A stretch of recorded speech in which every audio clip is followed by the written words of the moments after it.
Sosialisasi yang diberikan KPU Wan Bawaslu Banjarmasin mengenai PKPU nomor 23 tahun 2018 tentang kampanye pemilihan umum sedikit banyaknya membuat calon anggota legislatif Partai Demokrat DPRD Banjarmasin dalam pemilihan umum tahun 2019 bisa lega karena sosialisasi mengenai alat peraga wan tata cara berkampanye sudah panjang lebar dijelaskan.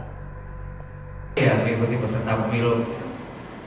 Dan perlu kita ketahui pula, sosialisasi wan pemahaman yang diberikan KPU Wan Bawaslu Banjarmasin mengenai PKPU nomor 23 tahun 2018 tentang kampanye pemilihan umum sedikit banyaknya membuat calon anggota legislatif Partai Demokrat DPRD Banjarmasin dalam pemilihan umum tahun 2019 yang mengangkat tema dengan kampanye yang efektif dan efisien kita raih kemenangan pemilu tahun 2019 bisa membuat lega dikarenakan sosialisasi mengenai alat peraga wan tata cara berkampanye sudah panjang lebar dijelaskan. Sehingga dalam melakukan kampanye hingga pertengahan April 2019 mendatang bisa sejalan dengan aturan. Demikian dipadahkan salah seorang caleg Banjarmasin dari kader Partai Demokrat, Ihsan Wardani. Waitakoni Prima TV di sela-sela pembekalan di HBI Jalan Ahmad Yani Pal 5 Banjarmasin, jelang tengah hari Sabtu 20 Oktober 2018. Ihsan Wardani pun menyambut baik pembekalan ini, karena kadahannya akan menambah pengetahuan, tapi juga dapat masukan terhadap cara berkampanye untuk mendapatkan hasil yang maksimal dan efisien.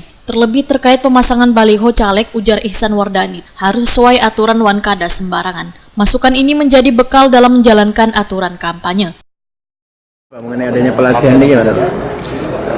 Tanggapannya sih adanya pelatihan ini agar caleg-caleg tidak pasang baliho sembarangan kesana kemari pasangnya, ya jangan asal pasang lah. Terus ada pelatihan bersama KPU ini, maka ada pendidikannya lah. Kalau selama ini sosialisasinya sih masih kurang lah, dirasa. Makanya dengan adanya pelatihan ini ya akhirnya kan kita jadi pengalaman lagi. Tapi dengan adanya pembatasan APK dari KPU sendiri, gimana lambat atau gimana? Sebenarnya tidak ada masalah dengan pembatasan baliho, malah lebih efektif dan efisien.